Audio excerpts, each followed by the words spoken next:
Projector starts, and so begins this episode of Movie Nights and Matinees, the podcast for people who enjoy movies from when we actually had to go to the movies. I'm your host, Bill Groves, and this is episode 3, Voyage to the Third Dimension. Wow, I think I actually creeped myself out a little there.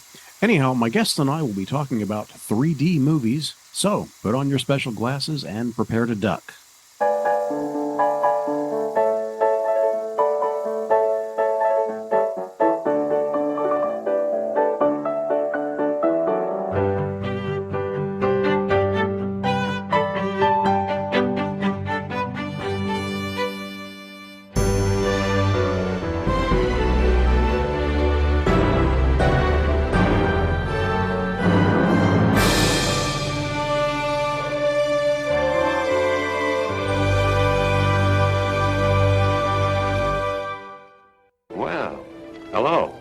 This is a very pleasant surprise.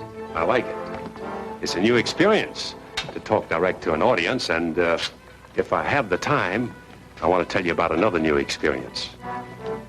We're just finishing my new picture, Stranger Wore a Gun. It's in 3D.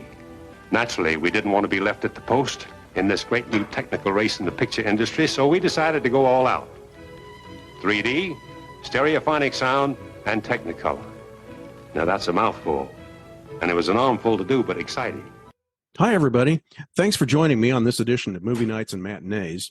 Not only is the subject 3D, but for the first time, the conversation will include 3 people. And of course, this is episode 3. I know, I'm just so stinking clever. Anyhow, with me to discuss stereoscopic cinema are Bob Furmanek, founder of the 3D Film Archive, and Greg Kintz, the Archive's technical director. Gentlemen, welcome to Movie Nights and Matinees. Well, thank you so much, Bill. It's a pleasure to be here with you. Likewise, Bill. Thank you. It's great to be here. My pleasure. Now, before I start firing relevant and I hope coherent questions at you, some of which may be fairly in-depth. Get it? In-depth, 3D. Anyway, where's that Animal Crackers clip when I need it? But anyway, before I start doing that, let me offer you some personal context. If you've listened to prior episodes, you're probably aware that the premise of the podcast is movies from when we actually had to go to the movies. And later on, I'll be asking you for your most memorable movie-going experiences. But so far, I've not shared mine. It's actually a double feature of sorts. On a Saturday back in September of 2003, my wife Debbie and I made a trip into Hollywood and saw How the West Was Won in full Cinerama at the Cinerama Dome. Sitting in front of that enormous curved screen as the curtains opened and that magnificent music started behind the MGM Lion was a real thrill.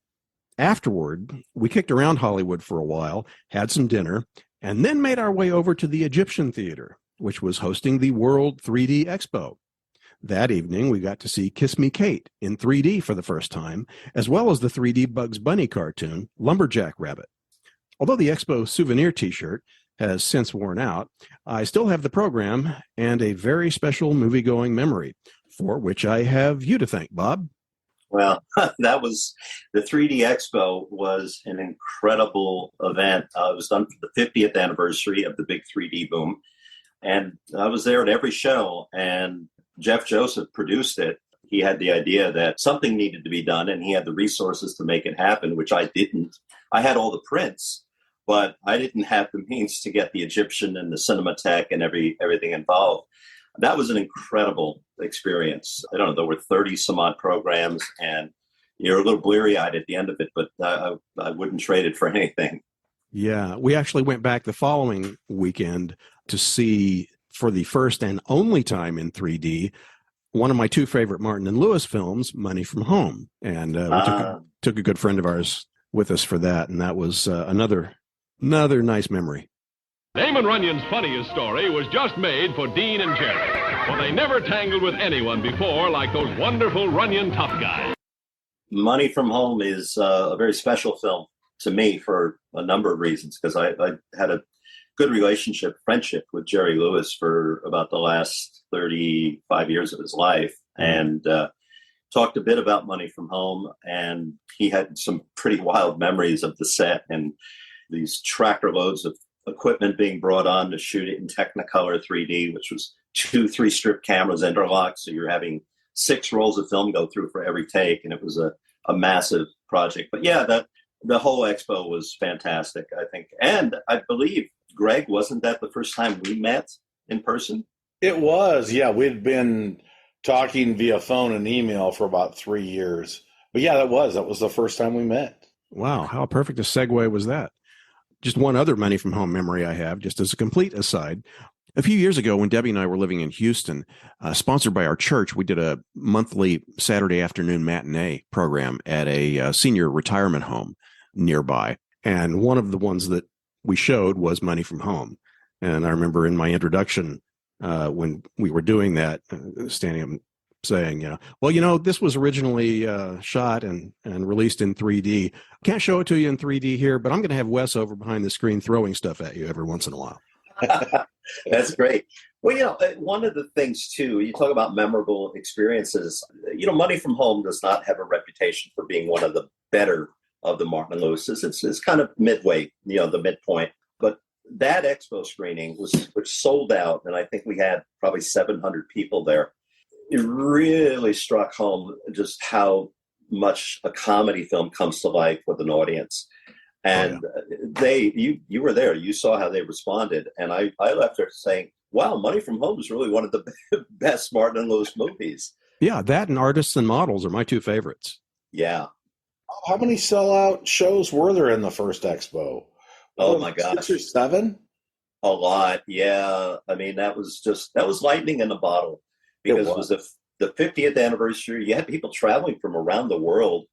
They were seeing prints that they had not seen before, and some of them have never been seen again. Things like Arena, and it was an amazing event. Made a lot of friends and just had a great time. Really was like a 3D Woodstock. Yeah, that's a great analogy. So to backtrack a little bit. Although 3D didn't take hold of me the way it did you, Bob, from reading the archive history page on your website, it sounds as if you and I had some parallel influences during our childhood between Viewmaster, Famous Monsters of Filmland magazine, 8mm films. So for you, how did those elements combine to set you on this career path? When I was about 12, I was in New York with my dad and saw a poster for the reissue of This Is Cinerama. And the image of the audience engulfed by this huge wraparound screen just captured my imagination. And I asked my dad what he could tell me about Cinerama, and he told me a little bit about that, a little bit about 3D. And I wanted to see these films. I said, well, great, let's watch them somehow. You couldn't. There was no way in the 70s to see any of these vintage films. There were a few of them that had been badly converted to anaglyphic 3D, which was the red and cyan system. And as I started getting involved with film restoration and more industry type jobs, I really made it a point to try to locate and save as many of them as I could. And here we are. Yeah. So, Greg, how about you? What led you down this path? For me, it was the local college in the late 70s showed Cave Mater Space and Creature from the Black Lagoon. And growing up, I'd seen those on late night TV. And so it was a real, pardon the pun, an eye-opener that these films that I loved and grew up with were shot in 3D. And thankfully, the prints were decent enough where I could get a good 3D effect from them. They weren't as good as the dual 35 polarized that they were originally presented in. But they had me hooked. And then that was the late 70s, and it was just like a year or two later, the 3D wave kicked off with Coming At Ya. So, yeah. Yeah. For me, I think the first 3D film I saw was the re-release of The Bubble under the title Fantastic Invasion of Planet Earth, which is now, it's my go-to to show somebody the possibility of an impressive 3D. I'm actually not that big a fan of the film itself. I mean, it feels, I've said this before, it feels kind of like a Twilight Zone episode stretched out to feature length, but I'm telling you, there is one effect in that movie that is worth owning it for. You have somebody over with your 3D Blu-ray system and you pop that in and it's just wow. But we've used the terms, or you guys have used the two key terms here, anaglyphic and polarized 3D. So a lot of people don't realize that there are two types of 3D, and there are actually subtypes within the polarized. But could you just kind of explain those and kind of clear up any confusion as to what the 3D is that we're talking about? Sure. Anaglyphic was the first time that 3D was done on film. And there were some tests done in 1915 and shown in New York. And then in the 1920s, there were a feature and a bunch of shorts that were shown in anaglyphic. And as you mentioned, those are the ones with the red and the blue filters over each eye. Correct. Yeah, the red and the blue. There was another feature shown with this called Teleview system, where they actually had electronic devices hooked up in front of each seat in the theater, which was a little impractical. Supposedly the 3D was very good, but not exactly something you could take around the country. So anaglyphic stayed the format for 3D exhibition until the mid-1930s. And then Edward Land, with the Polaroid Corporation, developed polarizing film that enabled you to capture left and right discrete images, and by using polarization filters in the projection ports, allowed your left eye to see the left image and the right to see the right. And it was incredibly high quality. And that was pretty much how all of the Golden Age 3D films were shown. There were 50 features. There were dozens of shorts and cartoons. The only ones in 1953 that were anaglyphic were some real kind of, low budget shorts that were done, some burlesque things and nothing terribly significant. But where the confusion comes in the 1970s, late 60s and into the 70s, some of the features were converted from the original polarized to anaglyphic, things like Creature from the Black Lagoon, It Came from Outer Space, The Mad Magician. And then in the 80s, when that very brief theatrical 3D revival hit with things like Friday the 13th and Jaws 3D, about half a dozen of the vintage features were converted to anaglyphic for television broadcast. But that's not how they were seen originally. And one of the great things about the whole 3D Blu-ray market is it's given us the opportunity over the last 8 or 9 years to restore these things and get them back out there in discrete polarized 3D, which people are blown away with how good these pictures look from films that were shot 70 years ago. Yeah, and the polarized glasses, unlike the red and blue, they have a slight tint to them. And I mean, that's really just when you're looking at them, that's the only thing you notice that's different. So with that, they allow you to see these things in 3D, these movies as they were intended to be seen when they were released so many years ago. So in terms of what's called, I guess, the golden age of 3D at this point, what were the presentation issues that made it so brief? Well, to properly project it, you had to have two 35 millimeter prints representing a left side and a right side, shown in frame accurate synchronization. Even if your shutters were out of phase, you could be in sync frame accurate, but if your shutters are out of phase, you get kind of a watery image on screen. Now that won't give you a headache, but 90 minutes of a watery image is not going to exactly want you to rush back to see the next 3D movie. But if the films were shown out of synchronization, which happened a lot more than even I realized when we started doing the research, you walked away with a headache. And, if you paid your 85 cents and got a migraine from watching House of Wax, you weren't about to go back and get more headaches. So the Polaroid Corporation had a huge stake in the success of 3D movies because they were making the glasses and had millions of dollars on the table. And they did some field testing in the summer and fall of 1953 and found that roughly half of the 3D films were not being shown properly. And a little bit too late, but they did develop some tools to help the people in the booth present a proper show. But by that point, the damage was done. And by early 1954, 3D was gone. So in terms of the anaglyph, I guess one advantage that had was it allowed you to put both images on the same strip of film. So for one thing, you didn't have to have an intermission in order to change out the reels in both projectors. And I guess it probably also made sense for movies where there was only a 3D sequence here and there, something like The Mask, for instance. Yeah, that's where anaglyphic was effective. If a film like The Mask, it's a flat movie with 3 different 3D segments. And the burlesque shorts were great because, grindhouses would book them and stick them in between some of the features, and that was easy to do. But just in terms of the quality, everyone that worked on these films at the major studios was striving for a really optimum stereoscopic image, and anaglyphic couldn't deliver that. So there was really never any consideration to going to anaglyphic for a mainstream studio release. They were working, Technicolor and Polaroid were working on a system called Vectograph, which would have enabled an image on one strip of film. But again, it just was happening too late to really make much of a difference. One of the things with anaglyph, going further on what Bob was saying, one of the advantages anaglyph had is you did not need a silver screen. You did not need dual projection.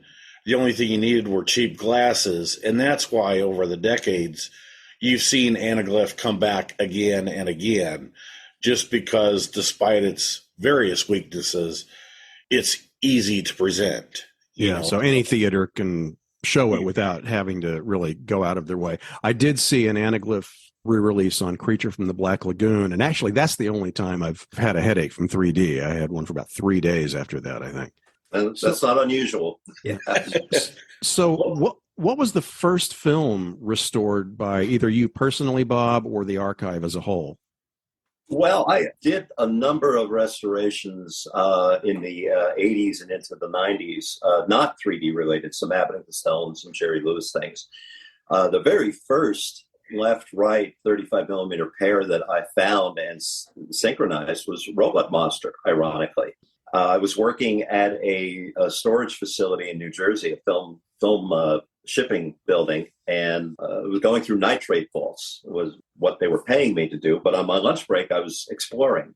Mm-hmm. And this was one of these old film depots that went back to the 1920s, the silent era. And I was just wandering the aisles and looking at, all these shippers and titles of films. And there was one on the top shelf labeled Monster from Mars. And, as a monster kid and a science fiction nut, I said, what is Monster from Mars? I've never heard of that. So I climbed up, took it down. It turned out to be a complete right-sided Robot Monster. And I said, wow, that's a pretty cool find. And a few days later, in another vault, also on the top shelf, another Monster from Mars, turned out to be the opposing side. So all of a sudden, without even trying, I had a left and right pair.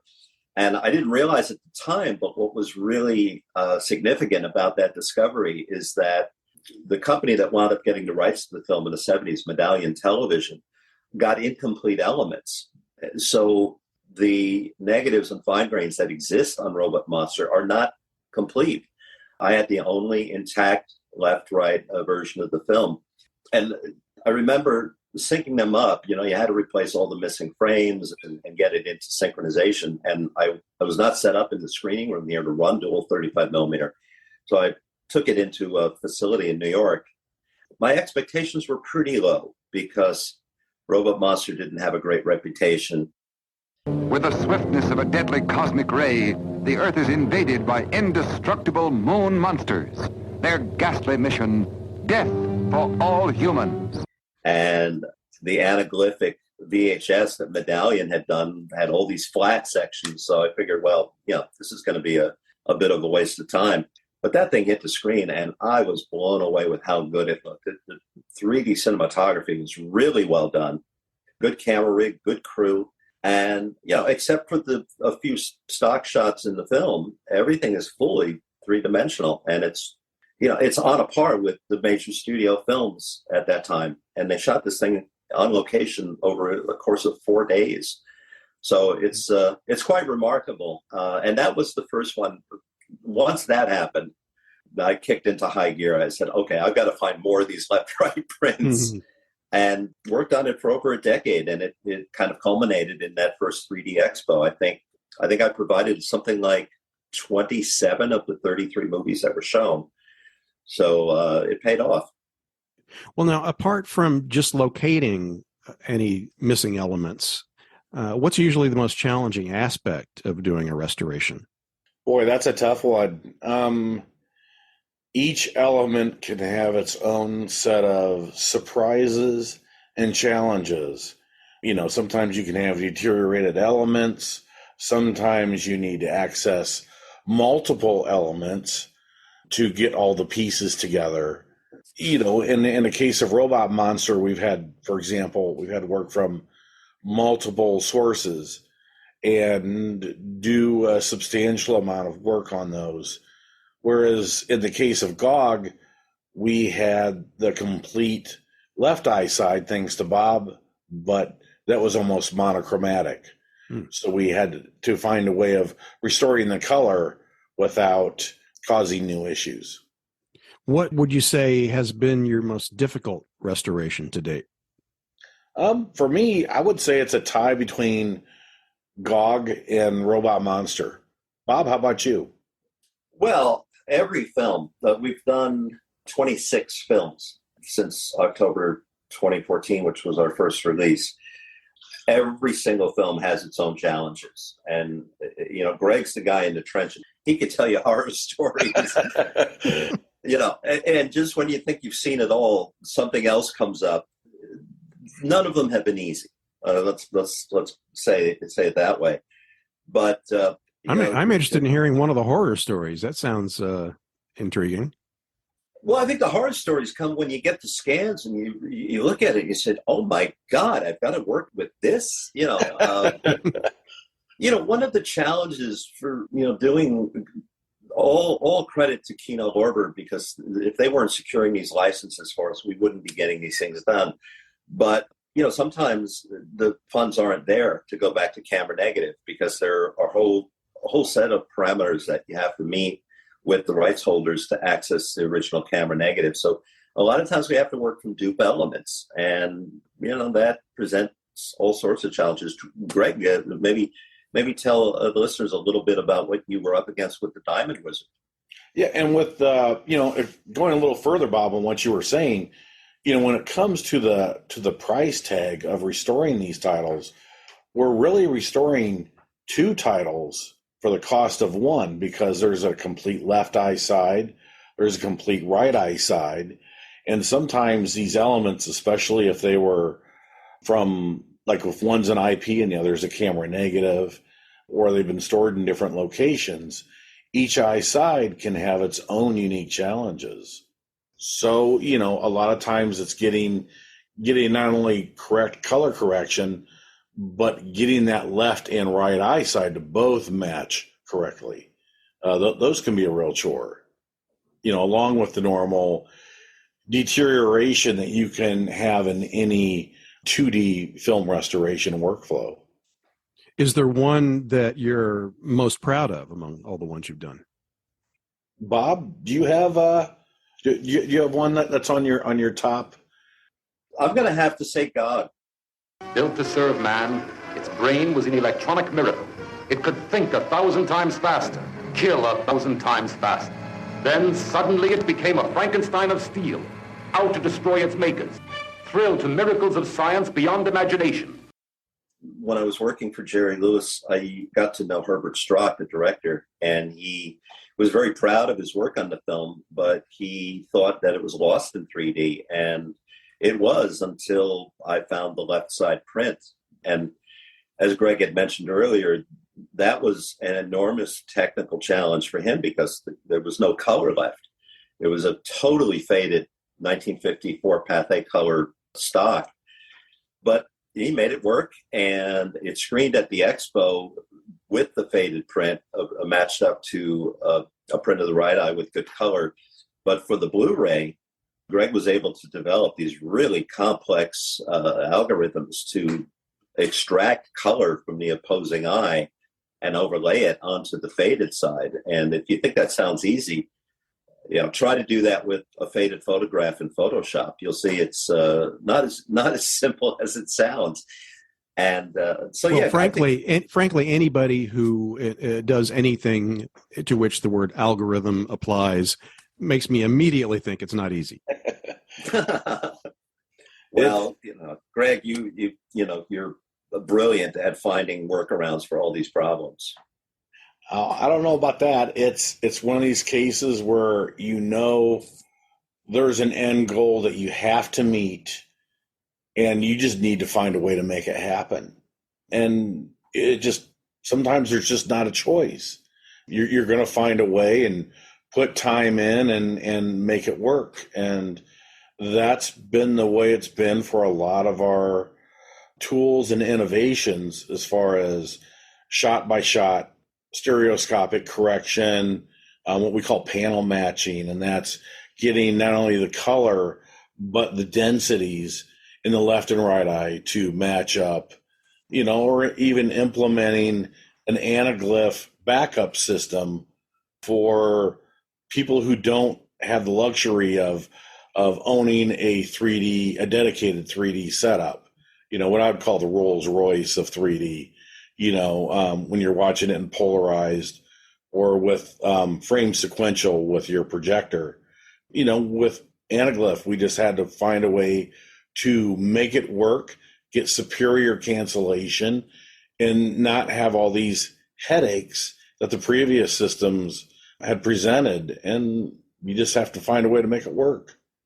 Well, you guys have done amazing work. I mean, I am thankful and obnoxiously proud to have basically all of the golden age 3D titles that have been made available on 3D Blu-ray, in large part thanks to you. I mean, I guess maybe there are some of those that you weren't involved in, but the vast majority of them, I'm pretty sure you were, right?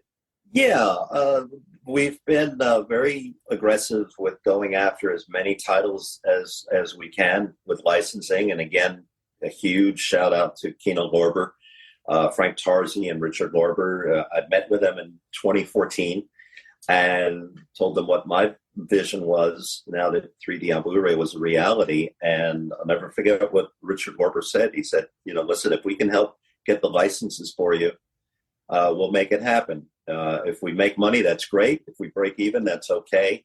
If we lose money, then we may have to talk. But we haven't lost money yet. And it's just having a very efficient workflow and getting things done in a very high quality for a very reasonable rate. And there's no, it's going full blown right now. I think we've got about 10 titles in the pipeline, and only about 3 or 4 have been announced. So there's lots of goodness coming on 3D Blu-ray in the next couple of years. Wow. That's, yes, make me drool. So if I may for a moment take kind of what I guess would be the equivalent of a scenic turnout. Mentioned earlier the childhood interest that I had and that you, Bob, had, according to your history on the website, into Viewmaster.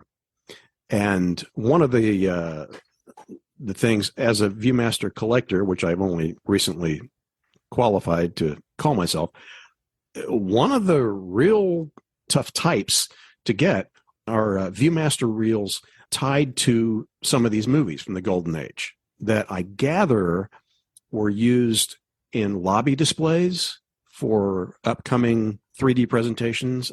They'd set up a Viewmaster, have one of these reels in it, and people stop by, check it out, and the idea was to draw them to the movie when it was released. Do you have any specific knowledge as far as that promotional process with those reels? Yeah, it started with Moana Devil. When it opened in Hollywood at the Paramount, they had a bank of stereo realist displays where you could look at scenes from the movie taken on the set with a realist camera. They realized when House of Wax was going to come out in the spring that they had to find something a little more practical, and they worked out a deal with the Sawyers Corporation to do a single reel movie preview for House of Wax. And they built this display cabinet which had 3 viewers, and they would have them in theater lobbies, bus depots, camera stores, anywhere that they could get people to stop and look at these stereo images. And it was very successful. So they wound up doing tie-ins on 29 of the 50 Golden Age 3D features had a movie preview reel. They were not sold. It was strictly for publicity. Yeah, they go for some big bucks now. Yeah, I know. I've seen the prices. I was lucky to get a complete set over the years, and they're wonderful. We have talked about doing something with them on a future release. There's nothing definite right at this time, but I'd love to get them onto 3D Blu-ray. That would be very cool. Yeah, absolutely, because they're great. They're taken on the set. I think the only one that pulled frames from the film was It Came from Outer Space, and that was a combination of Universal having a closed set and a production shrouded in secrecy, but also because they used several shots with special effects that were done in post, so they couldn't do that on the set. Oh, okay. Yeah, I was wondering about that because in the previous episode, Scott Tracy Griffin and I were talking about Tarzan and some of the reels that were done that were obviously taken on the sets of the Tarzan films, one with Lex Barker, 3 with Gordon Scott. And these obviously were not frames or even scenes from the movies they were making at the time. And so I was wondering if in the case of the those promotional reels for the 3D movies, if in fact they did use actual, left and right images from the film versus having a Sawyer's crew there to specifically take shots for those reels. But you answered that. I also didn't realize that those reels were displayed anywhere other than theater lobbies. So that's interesting that they were more widely distributed. That was that was the goal. I don't know. I don't have any data on how many bus stations had the cabinet on display, but that was how they pitched the promotion. Every press book had a page about the promotion of the Master Reel, and contact your local Sawyer's representative and work at tie-ins and all that stuff. And it was a great marketing tool. They're fun reels. Keep an eye on eBay because they still pop up from time to time. Yes, I know. And I go, oh, wow, if only. Yeah. All right. Now, here's a question that I think I might know the answer to, but or at least have a sense of it, but I'm going to throw it out there. I know that there were certain titles that were released on VHS in anaglyphic 3D. I remember working in a video store and we had for sale a copy of It Came from Outer Space in anaglyphic. Why did we not have polarized 3D with VHS or even DVD? I think part of it is understanding that with 3D, you're really, just like when you're projecting it in polarized, you have two distinct images where it's a full left image and a full right image. And trying to get a format like VHS or DVD where you can shove basically two pictures into one spot allocated for one 2D image without compromise was a real tough nut to crack. With VHS, it was pretty much stuck with anaglyph. And again, the advantage of anaglyph is if you have a color TV and you have some paper glasses, you're good to go. There were earlier versions of shutter glasses where, it would, for 1/60th of a second, you'd see the left eye and then the right eye.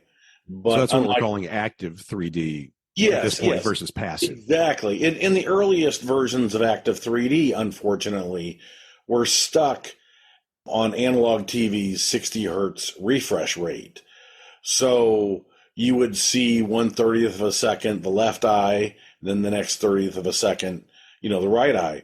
And it caused flicker. And not only that, because you split the fields, those very meager 480 lines for 2D were now split to 240 lines for the left eye and then 240 lines for the right eye. So, again, it's the formats at the time and shoving two streams of information without compromise. And there were definitely compromises.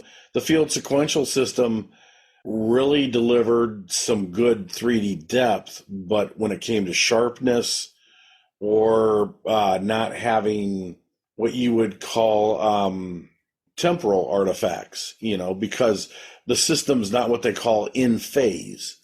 There's motion. And so for 1/60th of a second, imagine somebody waving their hand, your hand moves between where it was in the left eye and the right eye.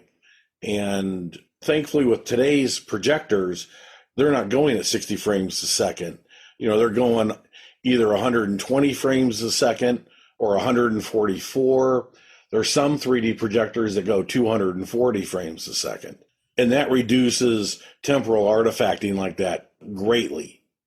And, and of course, resolution with the 3D Blu-ray format, you literally are getting 1920 by 1080 lines per eye, so it's uncompromised 3D. My joke is it took about 60 years for technology to catch up with the 1950s. Yeah, it sounds like it. Yeah. All right. Well, there's some odds and ends of things here. Now, we talked about Money from Home earlier, and of course, there's part of me that's thinking, oh, gosh, I really hope that's one of them that Bob mentioned is in the pipeline, that they've finally cleared up all the issues, and we'll see that coming out. I guess, for me, that's at the top of the list. All the other ones that have been at the top of my list have finally come out. But Money from Home remains up there, and I think for a lot of people, number one on the list is Hondo, starring John Wayne. Can you give us any status updates on those two? Well, Hondo, there is a quite a beautiful 3D restoration that was done by the John Wayne estate, and occasionally it screens theatrically, but there has not been any definite movement with getting it onto 3D Blu-ray at this point in time. Money from Home's the same thing. That would be a very complicated 3D restoration because it would involve 6 strips of film for each shot. You had yellow sand, magenta left, and the same for the right. So it would be costly. That said, we don't give up easily. So if somehow we can find a way to get rights and license, there may be some surprises. So stay tuned. Oh, I intend to. Well, another similar question. I know there was a Nat King Cole short that you had, I think, initially announced was going to be part of the first 3D Rarities collection, unless I'm misremembering, and it was going to be on some other title. But then it ended up not being. I guess and there was some sort of a rights issue came up with that. Is there any change in that? No, we were going to. The Nat King Cole short was originally released in 1953 with It Came from Outer Space. And we had hoped when we were working on that title for Universal to be able to include it. They have the elements. It's not a lost film. In fact, we had a print struck that screened at a couple of the expos. But unfortunately, the deal breaker on that short and the other 2 3D shorts that Universal did is that they're loaded with music.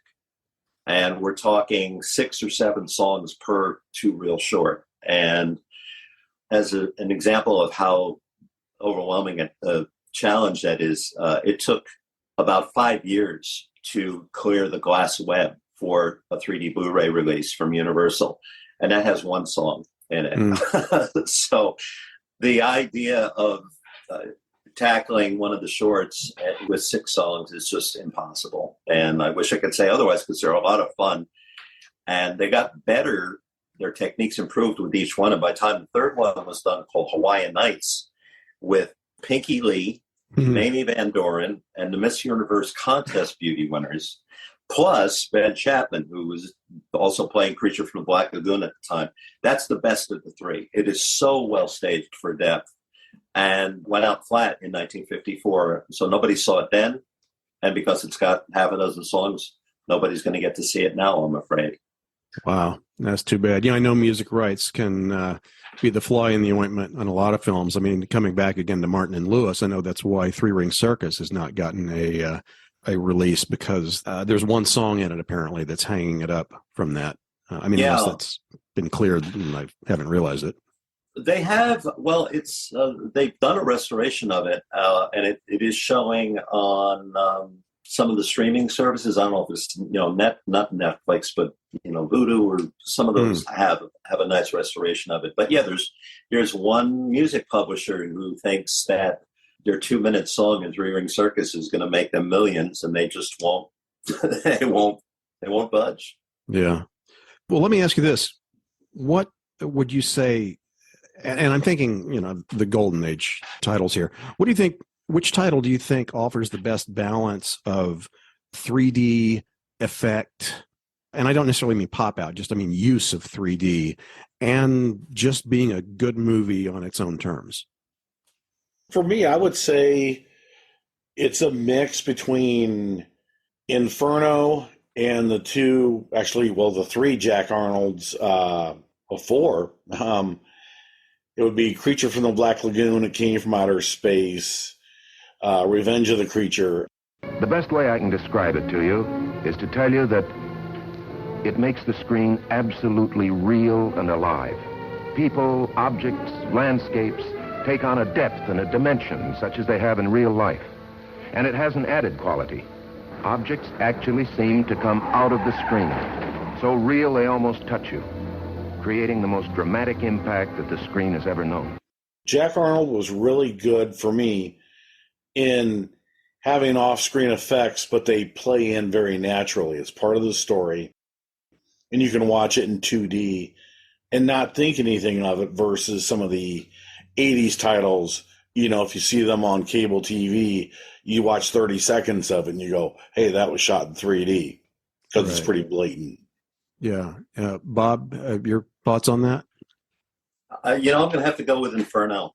When I had a dual 35 millimeter print and I had people over that had never seen a vintage 3D film, that was my go-to title because it's such a well-done movie. And the 3D cinematography really puts you in Robert Ryan's precarious position of trying to get out of that desert. I don't think you could beat it. It's definitely one of my favorites. Here is the most desperate adventure that ever pitted one man against canyon, cliff, and blazing desert sands. One man sworn to vengeance against the wife who had betrayed him and left him to die, and the fugitive who shared her guilt. Yeah, and I was thinking really the same thing. I think the dramatic elements in it, just the intensity of it and everything combined with, good 3D, that pretty much puts it at the top of my list in that regard. Okay, probably a silly question regarding Diamond Wizard. Now, it was released in the U.S. as Diamond Wizard. It's been released on 3D Blu-ray as Diamond Wizard, but in Britain, the original, and it's a British film, the original title was simply The Diamond.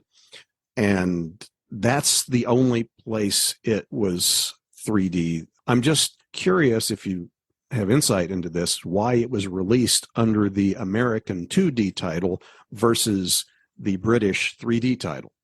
Well, it was never released in 3D. It played flat only in 1954 worldwide. And because this was a domestic release of the movie, MGM UA released it here in the United States as the Diamond Wizard. So that's how the license was secured through Kino Lorber, and that's how the title was retained. Okay, well, that makes sense. You've given a well-deserved shout out to Kino Lorber for their involvement in bringing us so many of these classic 3D films on Blu-ray. But your next big release has you teaming up with a new partner, Bayview Entertainment, as you, in a sense, come full circle and bring us a fully restored edition of Robot Monster. So tell us about that. Thank you. Robot Monster is going to knock people out. Robot Monster brings you an actual preview of the devastating forces of our future. Unsuspected revelations of incredible horrors that will terrify you with their brutal reality. There is no escape from me. Your death will be indescribable. Fool humans. It's, as I mentioned earlier, incredibly well photographed. It's been an enormous challenge because we had to work from some compromised elements. But I just looked at the most recent revision of it last night. And once again, Greg has pulled so many incredible rabbits out of his hat to make this thing look amazing. I was blown away with how good it looked. And a shout out to Ray Fayola, who handled the audio restoration. Again, a very well-recorded track, and Elmer Bernstein's 8-piece orchestra never sounded better. And I think people are going to be knocked out with that. And if a restored Robot Monster isn't exciting enough, we've got 14 bonus extras on this release. Everything from a commentary track from Greg Moffat, who played Johnny in the film. He's going to be 80 next month and has great stories about the 4 days they filmed this movie. We've got a little featurette about his memories of it called Memories of a Pooped Out Pinwheel. And if you don't know what that means, watch the movie. We've got the original short that opened the film called Stardust in Your Eyes with Slick Slavin, kind of warming up the audience and getting you ready for the movie. Hilary Hess has done another stereo slide presentation called Travels in Time and Space. And if you've seen her work on some of her previous releases, you know that she really does an incredible job of taking these stereo realist slides and telling a story with them. So we've got that. We've got a restored 3D comic book from 1953 published by Harvey called Adventures in 3D. Jack Beakston is putting together a Night at the Movies trailer show to give you previews of half a dozen 3D movies that were playing in LA at the time that Robot Monster premiered in June of 1953. And we've got a lot of people are surprised by this because it's like, wait a minute, what's this got to do with Robot Monster 3D? We restored a kinescope of Bela Lugosi on You Asked For It in 1953, where he does his magic act. And this thing has been out there circulated for decades in really horrible quality. And we've got an original 16 millimeter kinescope that Jack Beakston and Scott Jondro have put through their proprietary system to replicate the look of the original broadcast. So it looks like videotape. It looks as if you were watching it new in 1953. And to add to that, Gary Rhodes, who's the foremost Bela Lugosi scholar, is doing a commentary track for it. And he will make the point that Lugosi was talking about doing a 3D movie called The Phantom Ghoul. So he'll talk about that a little bit.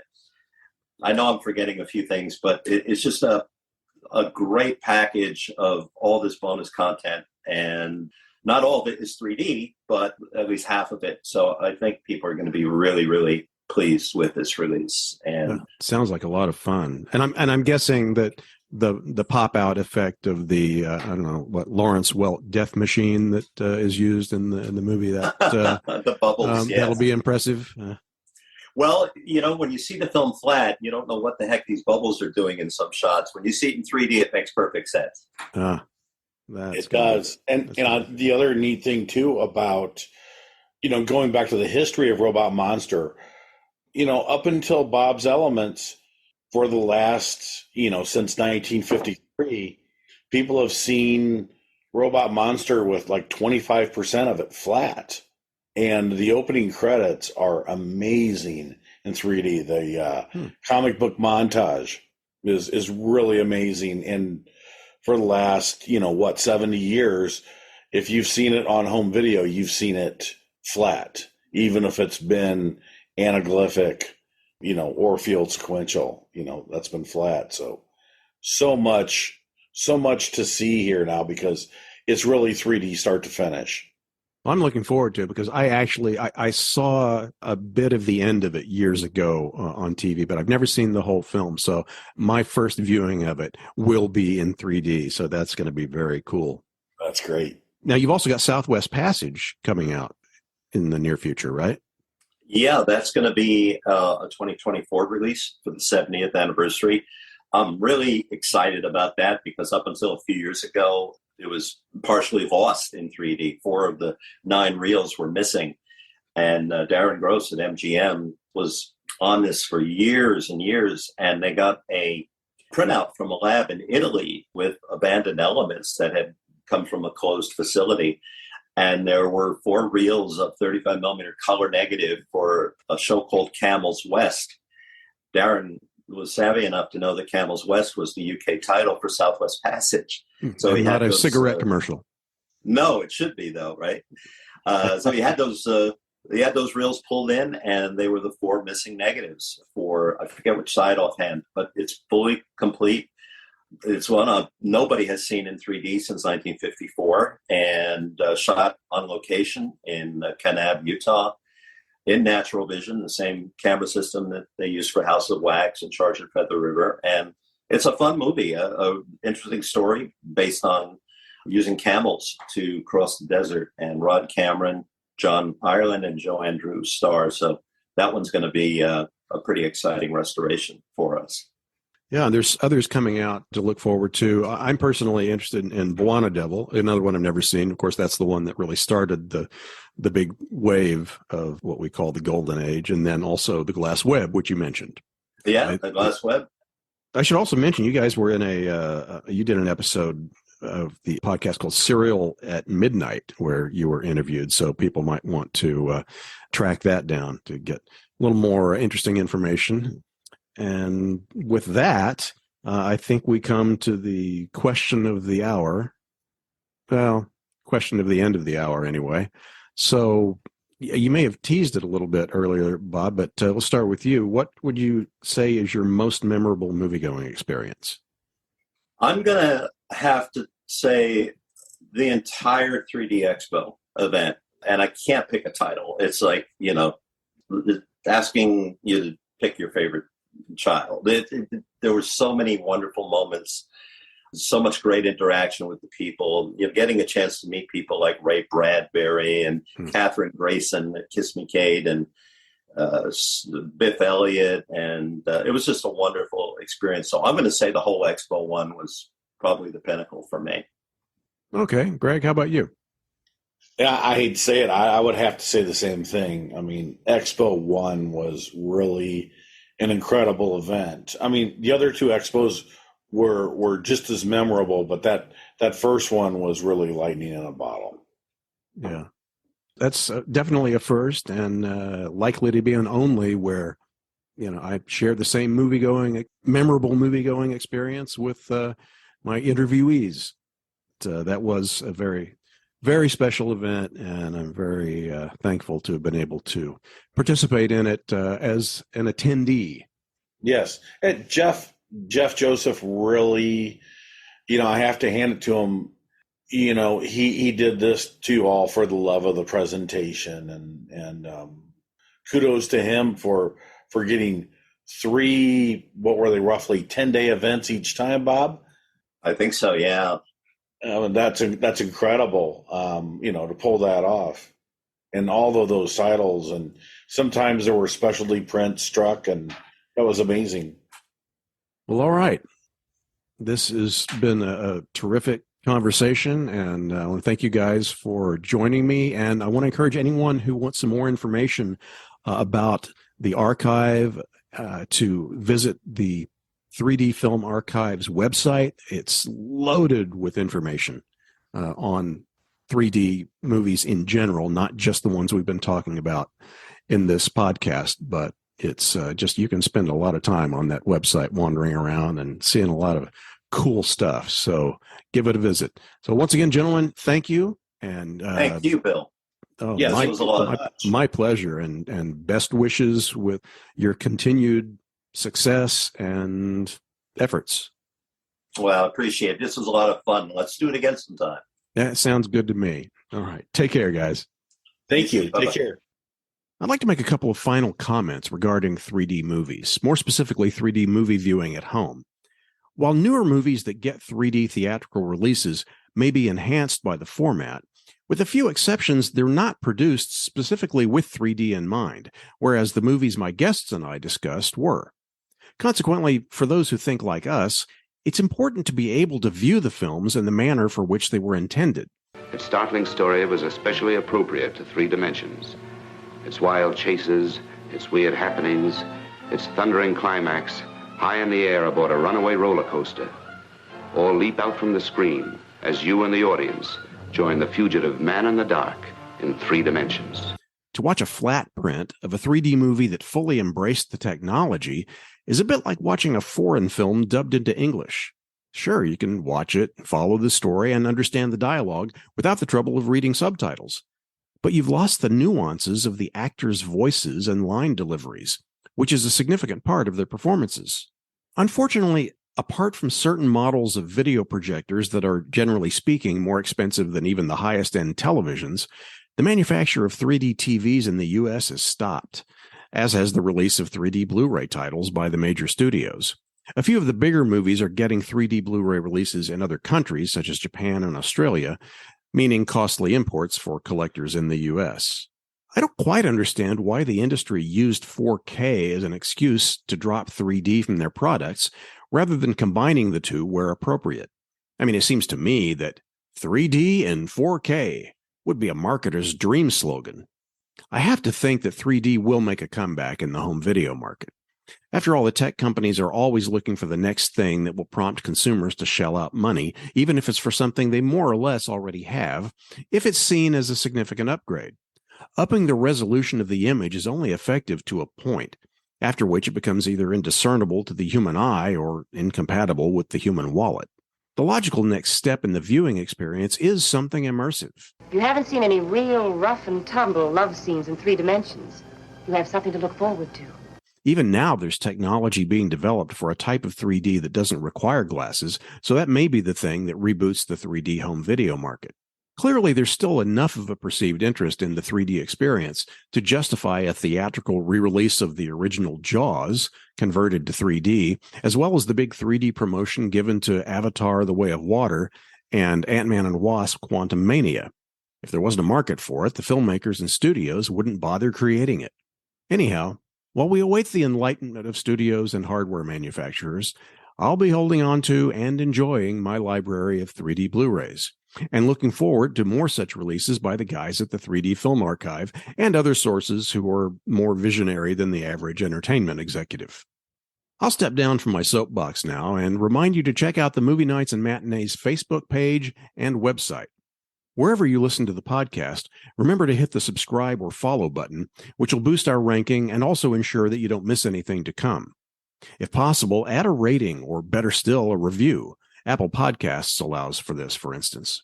Also, swing by the Facebook page and leave some comments there as well. Let me know what you like about the podcasts, anything you're not crazy about, and maybe what you think sets it apart from other movie podcasts. Also, feel free to suggest future topics. So now it's time for me to hit the books in preparation for episode 4. Well, hit one book in particular, that is. The book is The 50 MGM Films That Transformed Hollywood, the latest book by my friend and former co-worker, Stephen Bingen. We'll talk about his book as well as the movies featured in it.